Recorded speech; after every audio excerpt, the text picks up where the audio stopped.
If you want to support the Missing Witches Project, find out how at missingwitches.com. You aren't being a proper woman, therefore you must be a witch. Be a witch. Be a witch. Be a witch. Be a witch. Be a witch. Be a witch. You must be a witch. When the census taker passed through town for the United States Census of 1890, Mary Ellen Pleasant declared herself a, quote, capitalist by profession, end quote, using every trick in her toolbox to amass a fortune that some estimate to have been worth $30 million in today's money at its peak. By some, she's been lumped in with the robber barons of the San Francisco gold rush. So maybe right now you're asking yourself, what is a self-declared capitalist like Mary Ellen Pleasant doing in the Missing Witches pantheon? This group of magical beings who use their powers to try to make the world a better place. Well, what if I told you that Mary Ellen Pleasant used her wealth to support her community, to support the fight for abolition and women's suffrage? And what if I told you that she studied under the New Orleans queen of voodoo herself, Marie Laveau? And what if I told you that these two facts are inexorably linked? In Pleasant's own unpublished memoir, she summed up her legacy, quote, "You know my cause well.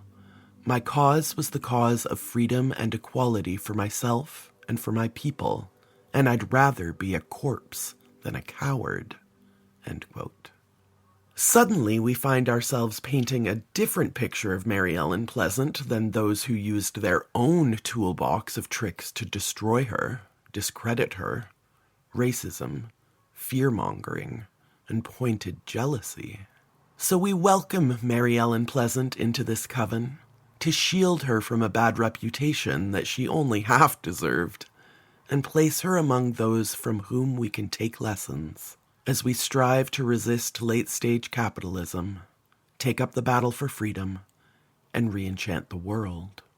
Mary navigated a world that was hostile to her very existence, and her life was a testament to the power of determination and the unwavering belief that one person can make a difference. Mary said, quote, "They paid the newspapers to malign and to vilify me and to blacken my character, but I did not reply to their assaults because I had staunch supports in the city, and so long as they supported me, I did not care one snap of one little finger for public opinion," end quote. And perhaps this is true for our Missing Witches coven, too.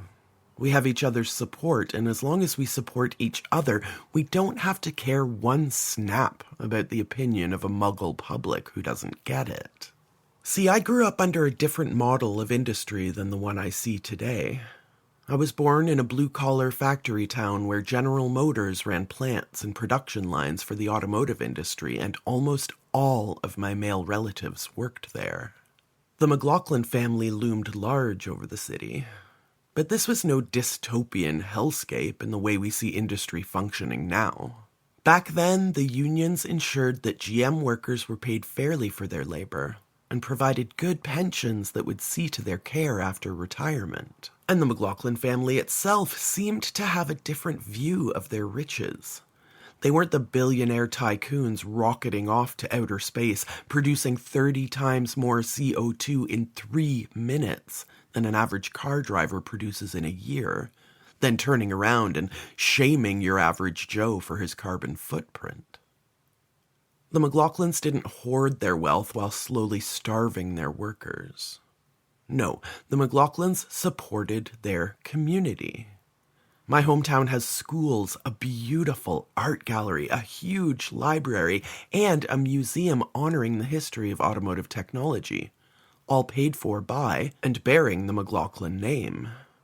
The lakefront beach remains public access, and funds provided maintain some of the original buildings of the town's nascence.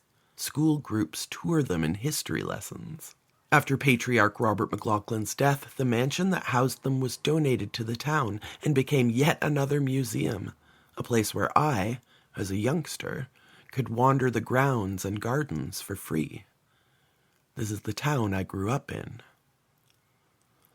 All this to say, there is another way.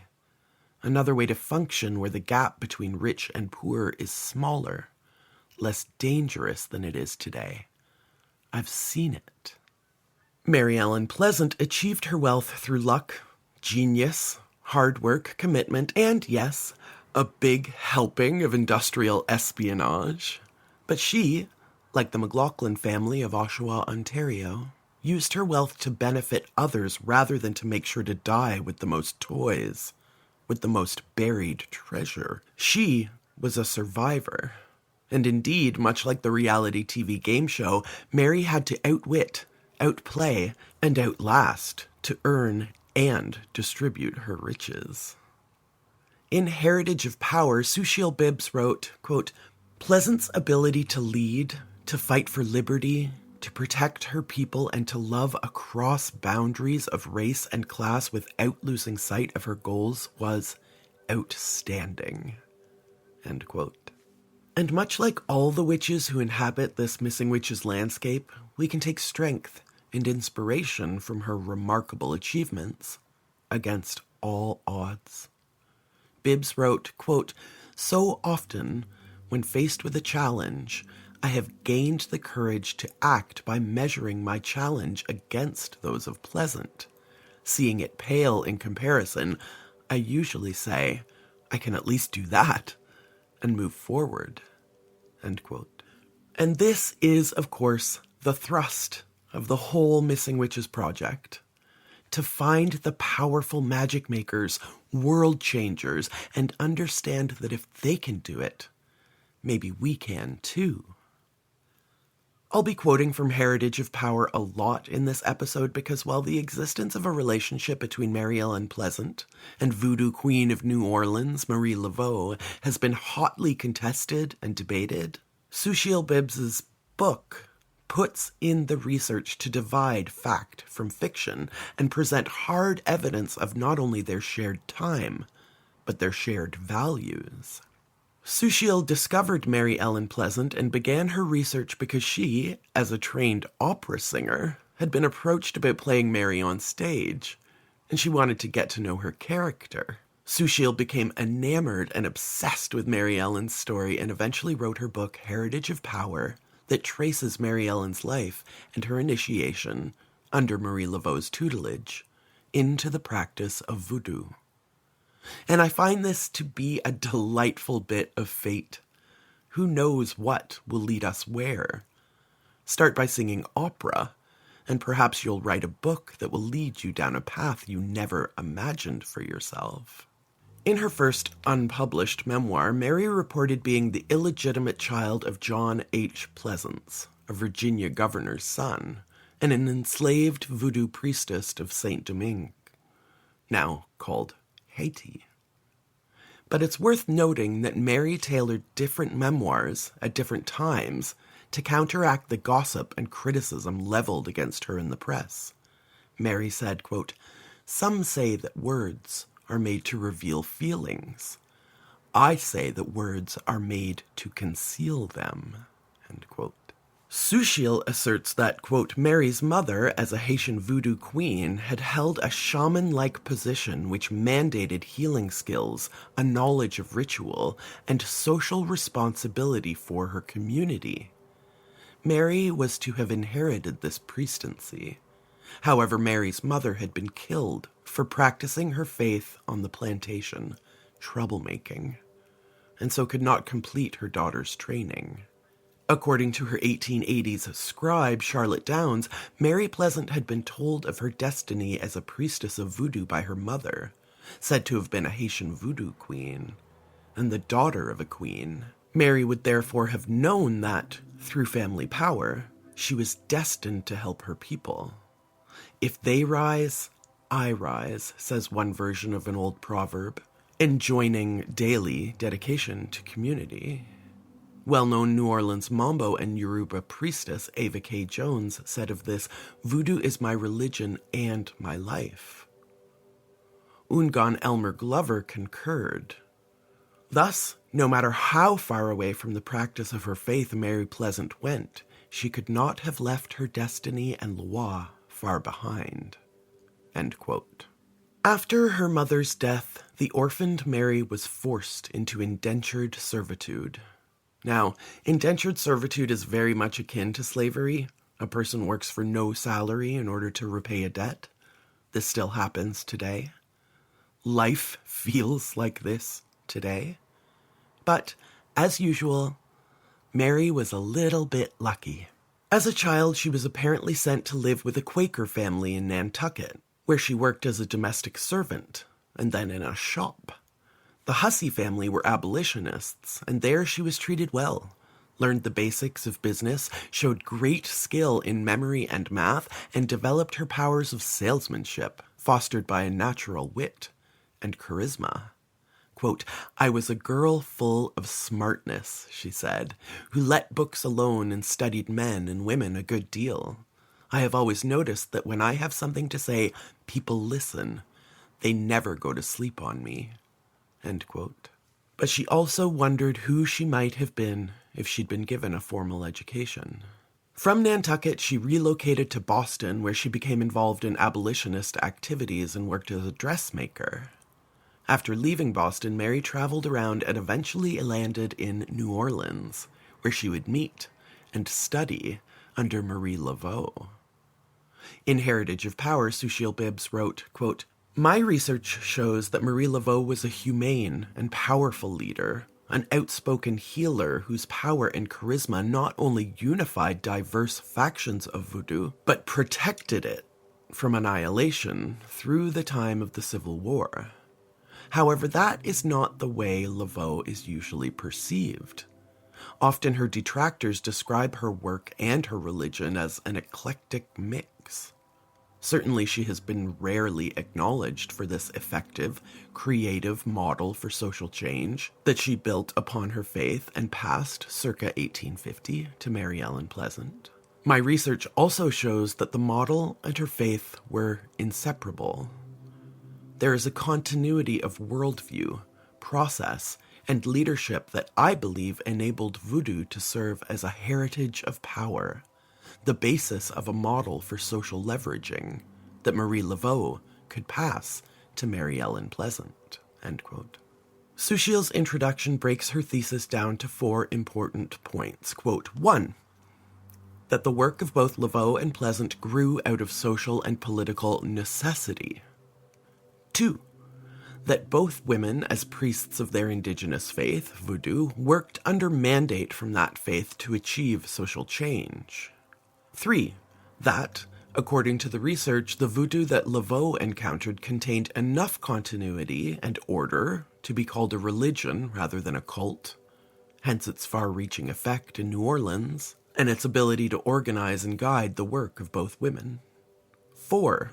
That having studied with Laveau, Pleasant carried Laveau's model for social change, based on priestly mandates of voodoo, to San Francisco, where she effected it so successfully that she became known as its mother of civil rights. This means that one woman's work supported that of the other, although each implemented hers uniquely. It also means that the work of both women was more unified in cause and purpose than most commentators would have us believe." End quote. We can root our own practices in this history too. Reframe our own syncretic spiritualities as intersectional tools for achieving social change. An alchemy of systems of belief, and not just what we believe, but what we do with that belief. Know that we can teach and support each other, even if we implement the ideas differently.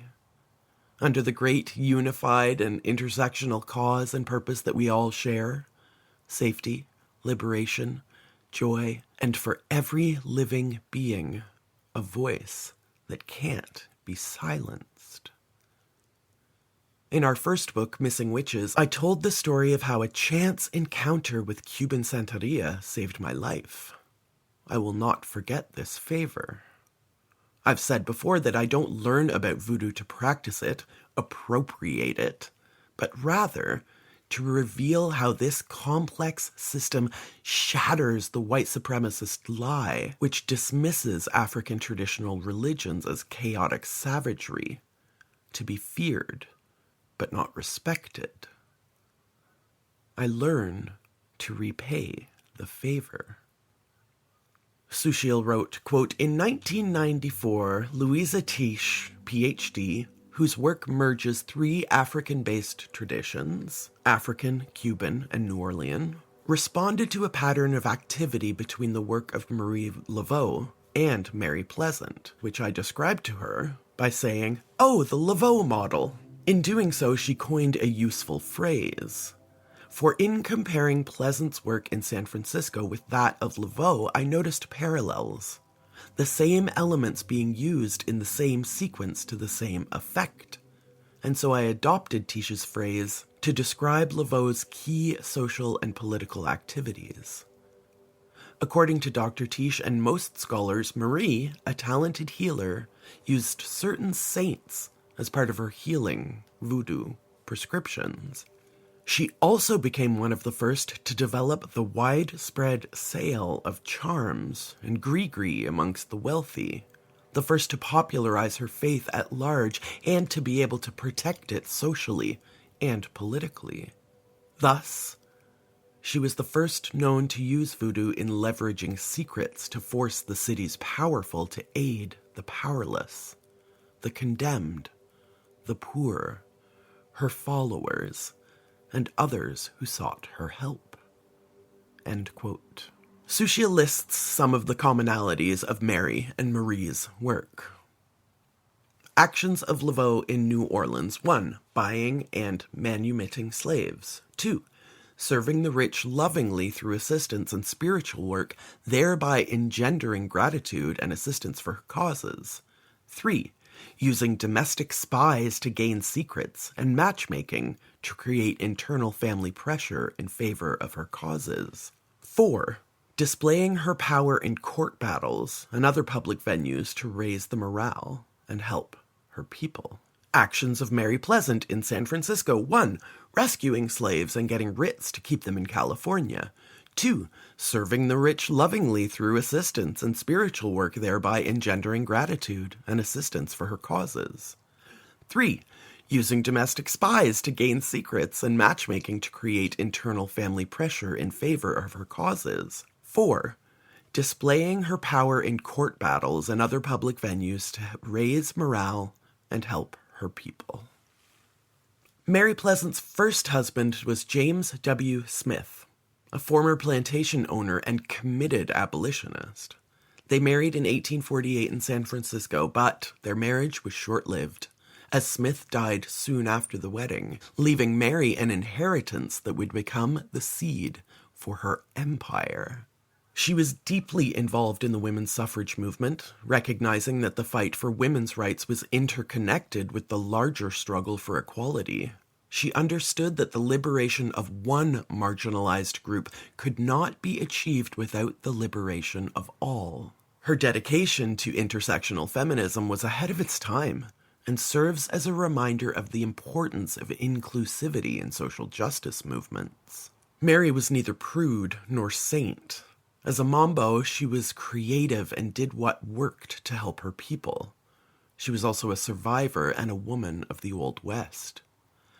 Mary ran a brothel, sure, but was also known to rescue young women who were doing sex work in the streets and give them a safe place. I guess she figured, if you're going to sell sex, let it be for your benefit and not just your survival. Mary trained these women to pay attention to the financial conversations of the rich and use this information in their own wealth building. Mary herself, though she certainly didn't need the money, worked as a housekeeper and, cloaked in the inherent invisibility of a black servant, gained knowledge to serve her own purpose. She made history by suing the San Francisco Streetcar Company in 1866, challenging racial segregation on public transportation. She filed a lawsuit after being forcibly removed from a streetcar due to her race, arguing that the company's policy was discriminatory and violated her rights. Despite facing legal obstacles and a biased legal system, she persisted in her fight for justice. Although she ultimately lost the case, Her action laid the groundwork for future challenges to segregation and inspired others to take a stand against racial discrimination. We can envision Mary as a mystical force, using her connections, intelligence, voodoo training, and charm to sway wealthy white individuals toward the fight for freedom. Like a witch, she possessed an uncanny ability to navigate the treacherous waters of racial discrimination and wield her power to uplift those in need. Mary's financial backing was instrumental in sustaining the work of prominent abolitionists, such as Frederick Douglass and John Brown.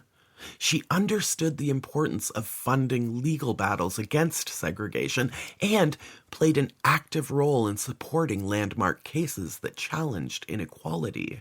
Her legacy as an abolitionist financier is a testament to the power of financial resources in effecting social change.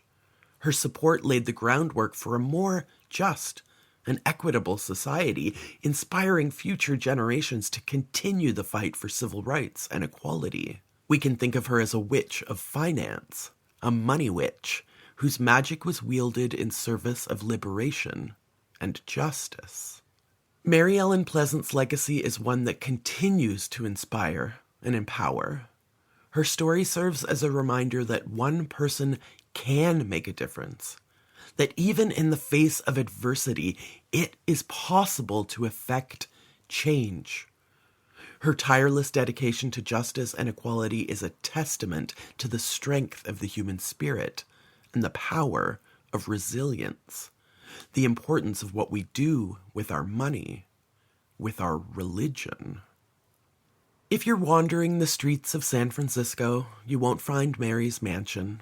It was torn down.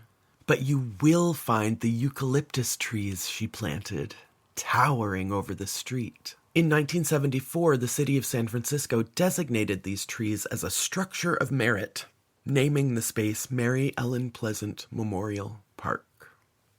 In our quest to uncover the stories of forgotten magic, Mary Ellen Pleasant stands out as a beacon of hope. Her life serves as a reminder that history is not solely shaped by those in power, but also by those who refuse to be silenced. She is a reminder that every voice matters, and that the fight for justice and equality is a fight worth pursuing at all cost. As we battle late-stage capitalism, conservative family values that amount to hate and fear, let us take Mary as a role model of using what we have to help others, to lift others up. Let's celebrate Mary, called a one-woman social agency. Let's celebrate Mary's strength, her resilience, and her unwavering commitment to justice and equality in the hopes we can cultivate some of that bravery, industry, and strength for ourselves. May her story serve as an inspiration to us all, reminding us of the power we hold within ourselves to effect change and make the world a better place. Quote, "You tell those newspaper people that they may be smart, but I'm smarter." You must be a witch. If you want to support the Missing Witches Project, find out how at missingwitches.com.